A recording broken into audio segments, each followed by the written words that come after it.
XP look like Windows 10 video that I did a couple of weeks ago. I guess that this is basically just somebody taking that idea. I mean, I'm not saying that they saw my video because this was made before that I uploaded my video, you know, showing you how to make XP look like Windows 10. But this is basically just taking that idea and putting it into a custom OS, so where you won't have to actually modify anything. It'll just be modified for you. So you'll see that here we are at the first portion of the installation, and right up at the top there we have a beautifully off-centered copying files Windows XP 10 edition 2017. We already have some English, so another great sign. Let's go ahead and jump into this. Unpartitioned space, we're going to go ahead and install it on that. We're going to format using the NTFS quick method because we are in a VM. Setup is formatting XP10. Well, actually it's not. It's formatting the hard drive that's then going to install XP10 on, but it would honestly be a bad thing if it was formatting the CD right now. That wouldn't be very good. So yeah, this already looks like it's going to be very, very interesting. Copying files Windows XP 10 down there at the bottom. Beautiful once again. So at this moment, I don't know the author of who made this. I'm wondering if it's that, you know, Computer Worm Corporation or the Computer Media Team, whatever it was, over in Pakistan. We've dealt with a couple of their unofficial Windows versions before. I wonder if this one is made by them as well. So this ISO comes in at 700 megabytes, basically maxes out a CD. Now, just for reference, regular XP with Service Pack 3 installed, you know, on a CD, like the CD setup image, is 600 megabytes. So this one is 100 more megabytes than just plain vanilla XP Service Pack 3. So also, slight little modification. They got rid of the, you know, this computer will restart in 15 seconds. And check this out. It is made by the Computer Media Corporation. They have modified the boot screen as they usually do in these. And let's just take a look at the glory that we're about to see, because I guarantee you this is just mod. Oh yeah, check that. So it's not... definitely not as much stuff, because some of these other ones they've made, they just got so much stuff on the screen here. It actually looks kind of nice. We've got Windows XP 10 edition up here at the top. We got their logo down here and some names that I assume are people on the CM team. So we've taken a look at these people, this computer media team, whatever you want to say. Also made XP Gold, 7 Gold, Windows 7 Batman v Superman. I mean, it's the weirdest one that I've ever seen. They've made a lot of these. I guess it's just what they do. I don't know if this is like just a group of modders, or, I mean, I don't think it's a real company. I mean, because Microsoft would probably be after them if they were trying to sell this, you know. But yeah, so this is another CM team or Computer Media, Computer Worm team edition of Windows.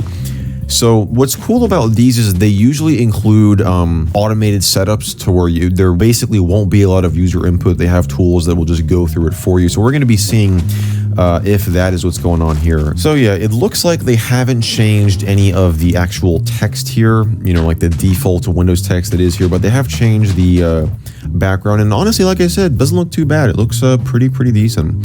So I'm just going to go ahead and just let it copy everything over, and I will come back once we are at the next portion of the setup. All right, so here we have another major sign. This is an unofficial Windows version, and that is this FreeSkyCD.cn Gold driver setup that popped up during the setup process here. It's done this automatically, and it's basically looks like it's installing some drivers right now. So you see that it just went through that setup right there. All automated, as I said. The setup has not asked me for any like user input things like my name or my region or my keyboard. It hasn't asked me for any of that.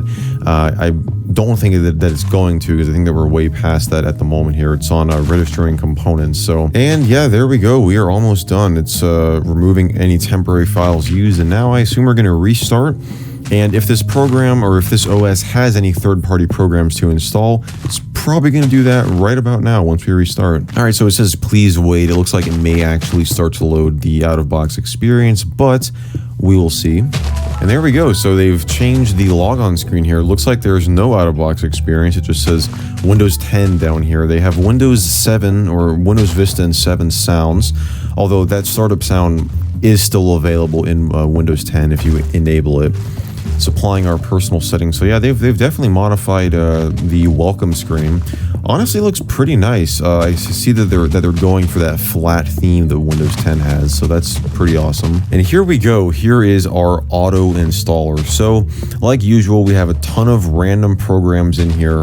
Most of these are just going to be tools. You see we've got like Ultra ISO, GOM Player, 7-zip. I guess when you mouse when you mouse over auto run virus, whatever that is, it just it comes up with this like huge pop-up, so that's kind of interesting. We've got Skype, Internet Download Manager, Chrome, ME Admin, uTorrent, and we got some games as well, Bubble Match, Jewel Quest, and Scuba Steve. So we're just going to select all of them, why not, and we'll click Begin Install, and it comes up with our Windows post-install wizard. Now, this is something that I'm sure that you guys have seen before if you've seen some of my other unofficial Windows versions videos. Usually, this is something that happens if there's any sort of third-party program. Some of them do have this automated installer, which is pretty nice.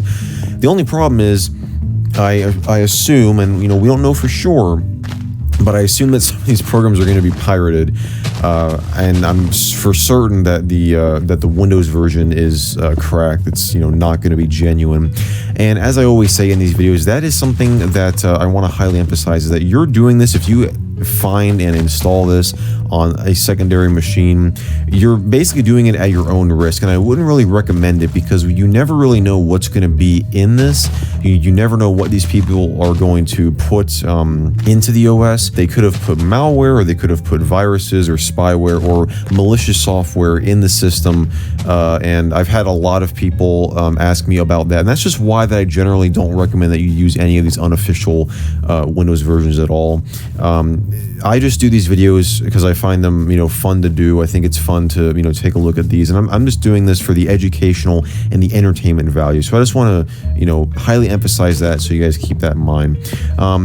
But it's so we've got some custom sounds as well. I've actually heard that sound before. I think that might have been in another Windows version that I took a look at. But it's going through and it's setting up all of these applications automatically, so it's already completed. 7-zip, auto virus remover, WinRAR, GOM Player, it's done all this stuff already. Right now it's on Google Chrome. So a lot of this it just does in the background, and the stuff that will show up, it just basically presses next, like it just sets all the options up. But I mean, let's go in here. Ultra ISO I know is a paid program, and see Chrome is opening up for some reason. I think this is just like what happens when you install Chrome. So this is generally not supposed to happen. It's not supposed to open up a web browser before Explorer even opens up. So we'll just close out of Chrome here, and IDM has been successfully integrated into Internet Explorer. We'll click OK. And there we go. Wow, this actually looks pretty decent. We've got a Windows 10 theme going on. We've got some icons. It looks like we're still not done yet. It's still running a couple of scripts here. This is the Internet Download Manager. That's what IDM was. So that's been integrated into Internet Explorer, which actually might be pretty cool if you want to use Internet Explorer, which I don't know why you would. Skype is opening up. We'll go ahead and just get out of IE8 here. So right off the bat, you can see all of the third-party programs that they have installed. They've also applied a custom icon pack, which is pretty nice. And we have like this flyout animation when you open up a program. It kind of just throws the icon randomly across the screen, which is kind of cool. So there's that. Inside of my computer here, they have customized the hard drive icon. Let's see how much space this is taking up. So we're taking up about 4.11 gigabytes. Now, regular XP is, it takes up 1.5 gigs. So they are using about 3 gigs more than regular XP. And that's obviously because of all these other programs. They have set up the default user account as CMTeamPK. It again didn't ask me for any user input for my username or my password or anything like that. We can obviously set that up later if we want to. We still have the XP Explorer sounds, and all of the icons in the control panel have not been changed. And the taskbar and the start menu, I mean, the taskbar especially, they're definitely going for that Windows 10 look. In the start menu, it still looks more like the XP start menu layout-wise, but design-wise, I can see that they're definitely trying to go for that Windows 10 look. They've removed the user name and the icon from the start menu like it is in Windows 10. Go to all programs, you can see in here there's a Windows 10 skin pack. So this is what they're using most likely to you know, have this whole Windows 10 skin. We've got Super Copier. Let me just go ahead into Ultra ISO. I guarantee you this is cracked. Yep, so this product is authorized to UW-Madison Executive Education, so I assume that they've got something, you know, some sort of license in here. So yeah, that program definitely could have been cracked. uTorrent Pro is definitely a paid piece of software, so I assume that this has been cracked as well. Yeah, generally, and this is another reason why that I don't recommend using any of these, is because they usually contain pirated software.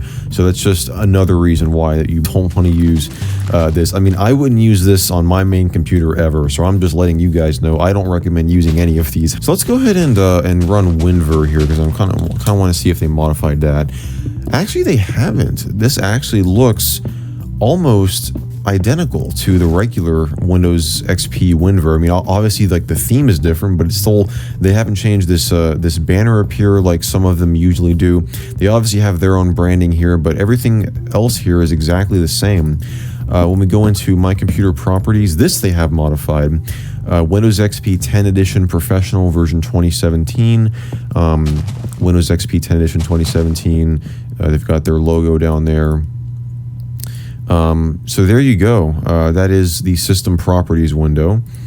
Let's just go ahead and browse into the C drive here. So they've gotten rid of the, like, warning message, you know, that warns you not to go into the C drive and you have to click, you know, show these files.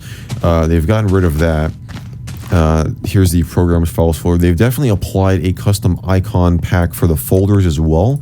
Let's go ahead into the Windows folder and see if that takes effect. Yeah, it actually does. There's a lot of custom icons, mainly on these folders here. Some of these even look like Windows 7 icons. Like this right here is a Windows 7 icon, so that's kind of interesting. We've got this language switcher. We can switch between English and Romanian, so there's that. We do have this MRT system protection, auto run virus remover to prevent any viruses from USB drives. So I guess this is a tool that will scan a USB drive to see if it has any sort of malware on it. That's actually a pretty nice feature. So definitely very nice. I personally haven't heard of this software before, but I mean, let me know, guys, if this is actually a reputable piece of software down in the comments below. I don't see the games though. It looks like they have gotten rid of the games, which is an interesting. Of course, I guess that since they bundled those 3 games, what, Scuba Steve, Jewel Quest, and whichever other one, Bubble Match, I guess they just decided not to bundle the regular XP games, so that's kind of unfortunate. So, I mean, there you have it, guys. That is essentially a very, very brief look at Windows XP 10 Edition. Again, a very, very interesting concept here. Now, obviously, I would recommend, if you want to make your Windows XP installation look like Windows 10, just follow my guide that I've got up here in the cards right now, as it uses a transformation pack. It's not a whole, like, separate OS, you know, where we don't know what's going to be in here.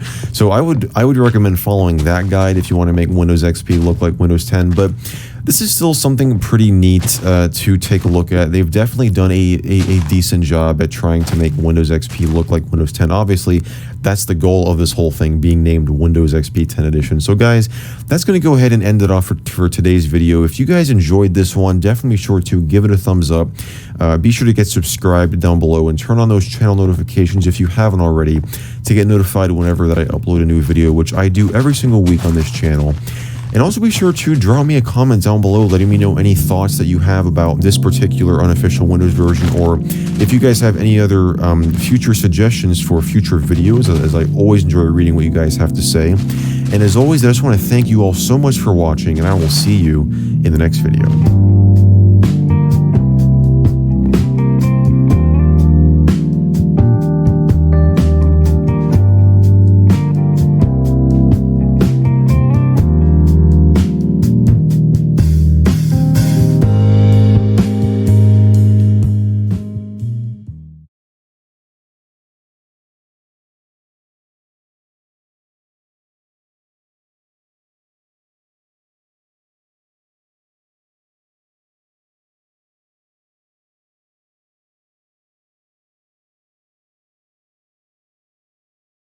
Hello everybody and welcome back to another video. Now in today's episode, I've got a nice laid back Windows XP related video for you all. Because today we're going to be downgrading from Windows XP back to Windows Me. Yes, we're going to be doing the opposite of something that we have done a whole lot on this channel, Windows upgrades. That's kind of a staple video of mine. I've done so many of those. Now, first I want to answer the question, why would you want to do this, especially with Windows Me?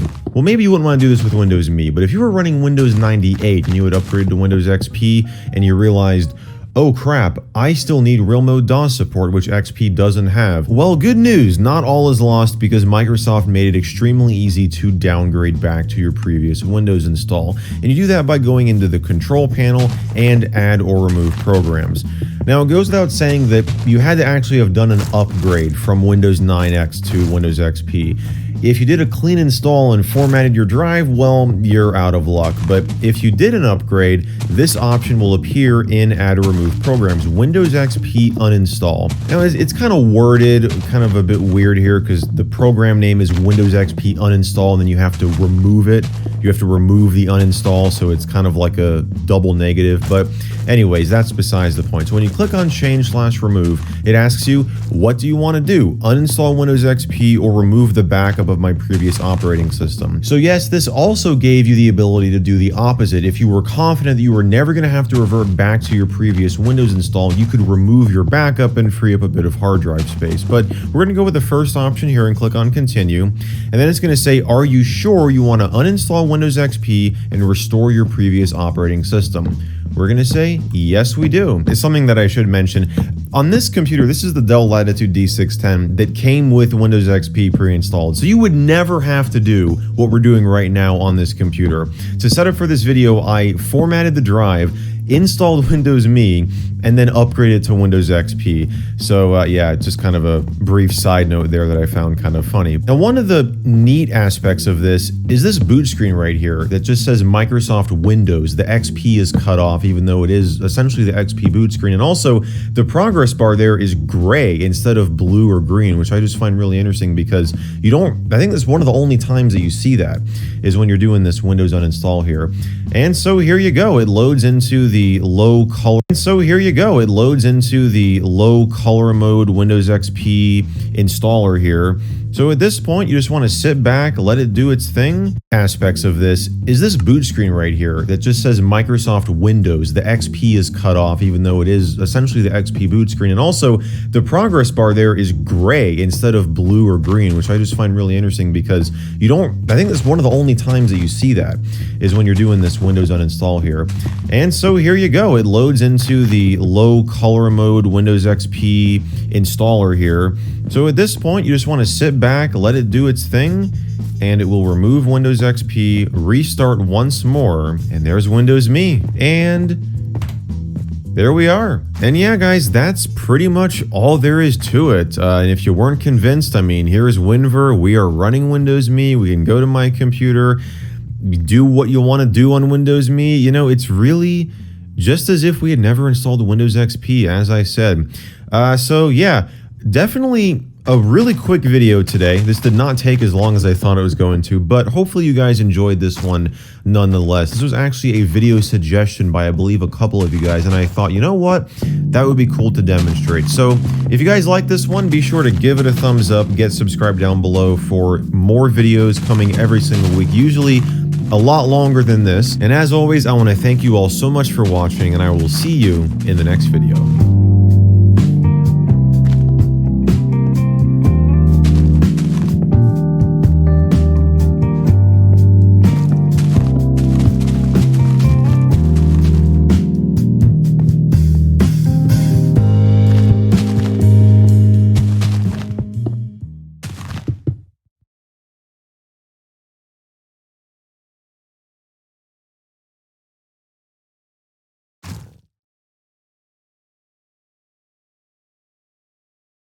Hello everybody and welcome back to another video. Now in today's video, as you can probably tell from the title, we're going to be doing another tech experiment, and that is we're going to be trying to upgrade from Windows XP to Microsoft Neptune. Now, I know some of you out there might be asking yourselves, well, wait a second, how on earth is this possible? Microsoft Neptune predates Windows XP. In fact, it was a very, very early pre-release copy of Windows that was eventually going to become the next consumer release of Windows, the very first one based on Windows NT, which would eventually evolve into the Whistler project and then Windows XP, as I'm sure most of you guys know. So yes, Microsoft Neptune does predate Windows XP, but the interesting thing is it actually uses a higher version number than Windows XP does. Windows XP's NT version is 5.1. However, Microsoft Neptune's NT version is 5.5. It's actually a newer NT version than Windows XP. This was actually a viewer suggestion. I just thought it'd be really cool to take a look at in today's video. So we have a fresh install of Microsoft Windows XP Home Edition Service Pack 2, as you can see right here, on the Dell Latitude D610. Yeah, we're not doing this on the 98 PC today because, well, we're kind of in a state of limbo, as you guys may know if you saw the last video on that computer. I'm kind of looking into some options to see if we can get the Windows Vista. Actually, I won't say anything. If you guys want to see what went on with that project, go ahead and check out the video. But yeah, today's video is going to be on the Dell Latitude D610. So one of the things that I think we should do first, before we actually pop in the CD and begin the upgrade, is, you guessed it, we're going to make some theme modifications. And I think what we're going to actually do is change the theme to the Windows Classic theme, because Microsoft Neptune obviously does not have the Luna theme. So if we upgrade to it, it's just going to default back to the regular Classic theme. But what I want to do is change some theme preferences from here in Windows XP. So we're going to go to Windows and Buttons and change this to the Windows Classic style. And we're going to actually change the color scheme. So let's go to, let's say Rose here. We'll go ahead and click on the Rose Classic style, and we'll hit Apply. And once that applies, we're going to, of course, make some modifications to the font and the size of everything. Yeah, let's do like a cyan color, make it bold, make it italicized. Okay. Yeah, again, not the most visually appealing thing, I'm sure, to some of you guys, but this is just for the purposes of this experiment to see if Neptune will actually retain all of these settings, because we saw in like a regular, in the Windows massive upgrade video on the 98 PC and in the original video I did in a VM back in 2016, we were able to retain a lot of the custom theme preferences that we set. The only difference this time around is obviously we are upgrading to a version of Windows that is technically older than this one, but is newer to the system solely because of the NT version. And yes, we are going to kind of scatter the icons around on the desktop. And yeah, I actually had to reinstall Windows XP on this thing for the Motorola Rocker or the iTunes phone history video that I did, which was actually, it's actually been doing very well. So thank you guys so much for that. I'm glad that you guys are enjoying that one. But yeah, that's why I've got iTunes and QuickTime Player on here. That's actually interesting. You can't even, oh yeah, because like the background's gray, you can actually not see the gray selection box when I'm selecting all these icons. Kind of funny. So I think that is good enough, guys. We're going to go ahead and pop in the Microsoft Neptune build 5111 installation CD and get this upgrade going. Actually, one thing we should do before we launch the setup is change the system date, because Neptune does have a time bomb. So we'll set this back to 1999. I know I could have just typed it in, but whatever. And we're going to set it to December, because I believe the build was compiled in early December, so we'll set it to like the 16th, so December 16th, 1999. This CD-ROM contains a newer version of Windows than the one you are presently using. Would you like to install Neptune? And we're going to say, of course we do. So we're going to say yes, and it's going to come up with the setup wizard. So we're going to click on Next. We're going to accept the license agreement. It should ask us for the product key, so let me get that really quickly here. Let's go to advanced options. Okay, location of Neptune files. Now this we are going to have to change, because Windows XP, this is a clean install of XP, so it utilizes the Windows folder for the location of all of our Windows system files. So we're going to have to change that in here. So we're going to manually specify that the Windows installation folder is going to be Windows, and we'll click on OK. I think leaving these options unchecked will be fine. So we'll do that. And accessibility options, we get the option to turn on magnifier and narrator, so we'll just leave those off for now. And we'll click on next, and yeah, there it goes, copying installation files. Setup is now copying installation files to your computer. So it's finished copying those files. Now, basically how this is going to work is it's going to now restart. We'll just click on finish to speed it up here. And I'm actually going to boot into the BIOS to make sure that the system date change took effect. It should have, but we're just going to, double check just to be safe. For some reason, the date is set to 2079. I guess by changing it in Windows XP, because it's a year that ends in a 9, and the December 16th took effect. So I don't know, can you actually set the date back to a... I don't think you can set... Yeah, that's the problem. Yeah, I don't think you can actually set the date back to a date before the BIOS date, because the BIOS date is from like 2005, or maybe? Yeah, so you actually can't set it to 1999. I actually wonder if this is like a Y2K style thing, but like the reverse of the problem with Y2K, where now it's got 20 as the preceding 2 digits, because you see if I'm at the year 2000 here, if I press the down arrow key to go backwards, it goes to 2079, so you can't actually type in 1999. And apparently you can't go past 2079. But you saw that we set the date to 1999 in Windows XP, but the BIOS thinks it's 2079 because it thinks that it's 1 year behind the year 2000, which in this case is 2079. This is literally just like the Y2K problem, because the Y2K problem was just, again, the opposite of this, 1999 rolling over to the year 1900, because only the last 2 digits will change. So obviously, this scenario wouldn't be an issue because you're not going to have to, in a like regular production environment, set the date back to a date before this computer was manufactured. So that's why the Y2K bug was a problem, because you were, counting up from 1999 to 2000, which the computer would interpret as the year 1900 if not patched correctly. So this is actually very, very interesting. I never noticed this before. So yeah, we're basically having the inverse of the Y2K problem. We're just going to keep it set like this. So we're going to exit and not change anything. And so hopefully Windows will still, and you see we get the option here for XP Home Edition or Neptune Setup. We're going to boot into Neptune Setup. Hopefully Windows will still recognize the date as 1999.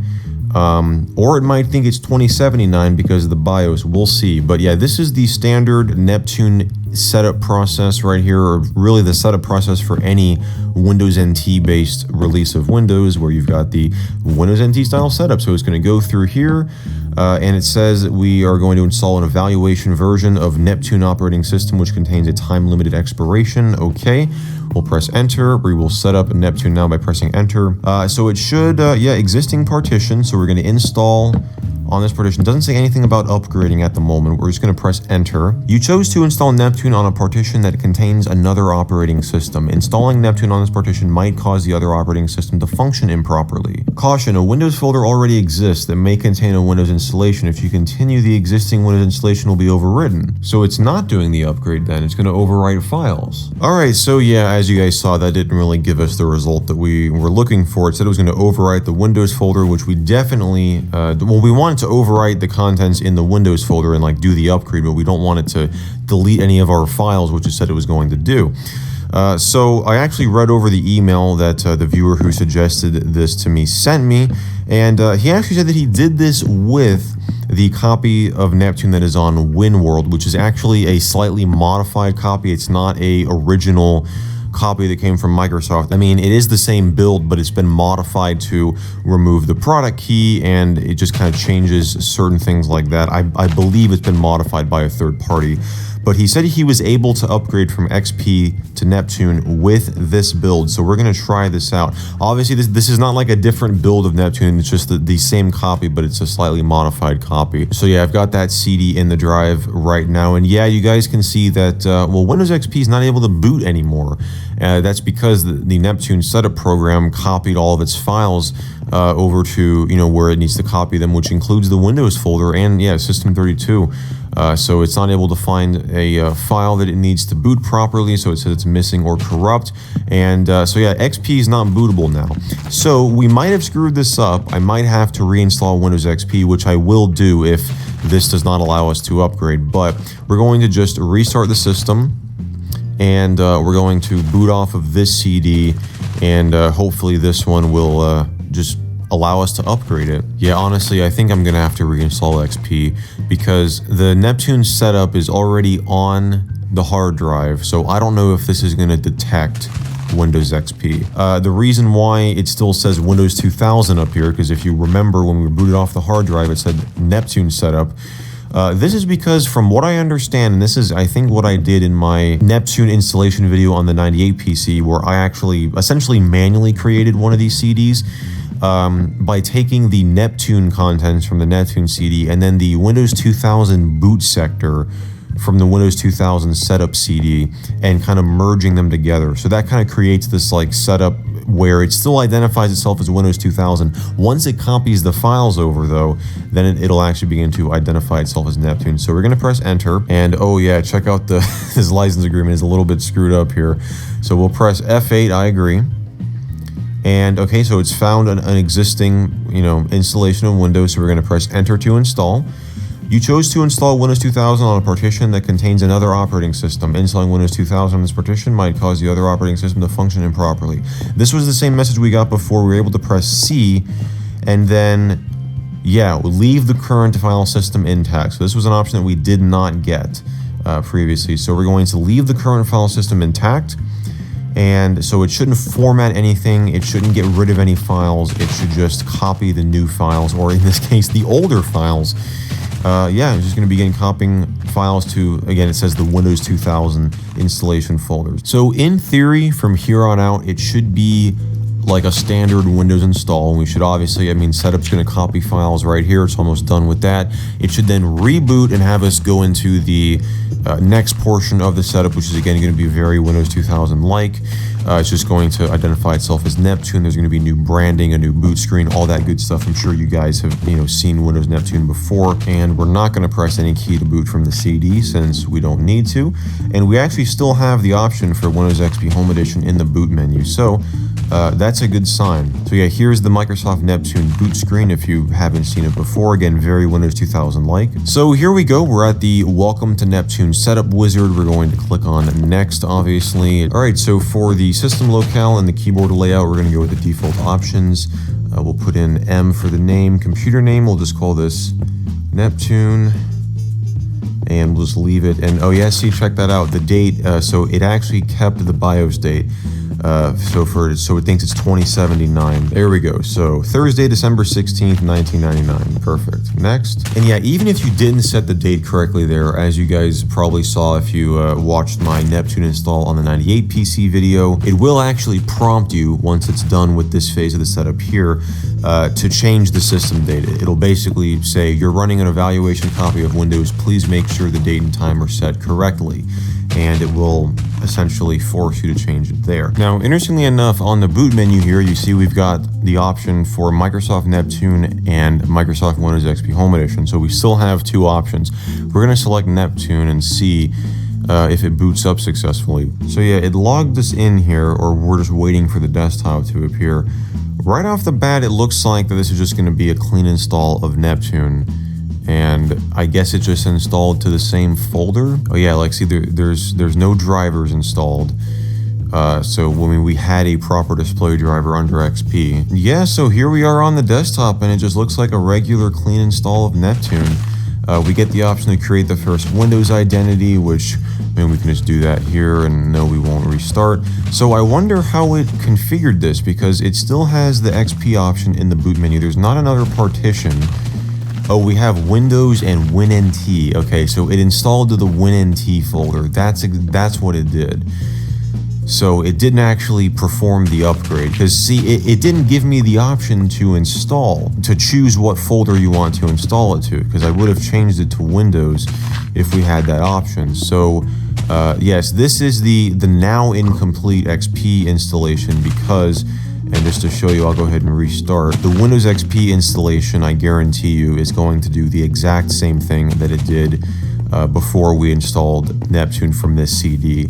So we'll wait for the boot menu to show up here. So yep, that's exactly what it does. What I'm gonna do is, and I'm gonna do this off camera because it's just gonna be a standard install, but I'm gonna reinstall Windows XP, format this drive, install a fresh copy of XP, and we will try this again, because I think that my mistake was using this copy of Neptune as opposed to the one from WinWorld, which the person who suggested this to me said that copy specifically works. So we're going to try that, and we'll see if we get any different results. All right, welcome back everybody. So here we are we got a fresh install of Windows XP. We've got the Microsoft Neptune setup loaded. Once again, we're going to go into advanced options and change the Windows installation folder to Windows to again specify that. And just to show you once again, we'll go into my computer here, and we are using the Windows folder to store all of our Windows system files. So we're going to choose that. We're going to click on OK. So we've restarted right now, and we're going to boot up not from the CD, but from the Neptune setup that is stored on the hard drive. All right, so we've got the list of partitions once again. It has obviously found our C drive with an NTFS partition on it. We're going to install it on that, and it will give us the same message, about you're about to install Neptune on a partition that contains another operating system. We're going to say C. Okay, so it looks like it's going to do the exact same thing as it did before. It's going to say a Windows folder already exists that may contain a Windows installation. If you continue, the existing Windows installation will be overridden. So this is exactly what it did before. So we can use the folder and delete the existing Windows installation by pressing L. We can use a different folder by pressing Escape, which is basically what we did in the last clip, where I kind of unknowingly did that because the setup automatically defaulted to the WinNT directory while XP was installed in the Windows directory. So we basically had two installations on the same drive, but the XP installation was not bootable. And so I think this time we'll just press L, and maybe it won't delete the files. I don't know. I mean, it says it's going to delete the files, and yeah, it's actually deleting files. I also just realized that I forgot to make modifications to the desktop, but obviously that doesn't matter because it deleted all of those files. And once we restart, and just to verify, once we restart here, it should only have the Neptune option in the boot menu. So yeah, from what I'm seeing, I don't think that we're going to be able to upgrade XP to Neptune, which is kind of unfortunate. I was kind of skeptical about this whole thing because obviously this doesn't sound like it would work because this is an older version of Windows. Even though the NT version is newer, the setup will think that you're going to do the upgrade, and it'll come up and say, oh hey, you have a newer version of Windows because it's pulling the NT version. But obviously you guys can see that there's no option to, for example, in the NT upgrade saga, where when we would boot from the NT installation media, it would say, oh, there's a previous version of Windows NT, would you like to upgrade it? And you'd say, yes, I would like to upgrade it, and it would not change any of your settings. But this didn't do that. It literally just deleted files. Now we should, once we get past this screen, there should, so see, there's not even a boot menu anymore to select XP or Neptune. So it just got rid of the existing XP installation. So that is unfortunate, but this was still a fun little experiment. So yeah, for you guys out there who were kind of wondering, in this case, yeah, we're not able to upgrade from Windows XP to Windows Neptune and keep all of the settings. Now we can, obviously, like you guys saw in the previous clip, we can install Neptune to the WinNT folder and keep the XP installation in the Windows folder. That will work fine, assuming that you load off of the CD instead of booting into XP and starting the upgrade process and then manually specifying the Windows folder. That's why all those files got overridden, and when we tried to boot to XP, we got that error message about it not being able to find whatever file that it was looking for because it was gone. It had been overridden or just deleted. So yes, you can kind of dual boot Neptune and Windows XP, but you cannot upgrade straight from XP to Neptune and keep all of your documents and settings. So that is going to go ahead and wrap it up for today's experiment, guys. I hope you all enjoyed this one. If you did, definitely be sure to give it a thumbs up. Be sure to get subscribed down below and turn on those channel notifications if you haven't already to get notified whenever I upload a new video, which I do every single week, multiple times per week on this channel. And if you guys have any comments, questions, or video suggestions for me, be sure to leave those down below. And as always, I want to thank you all so much for watching, and I will see you in the next video.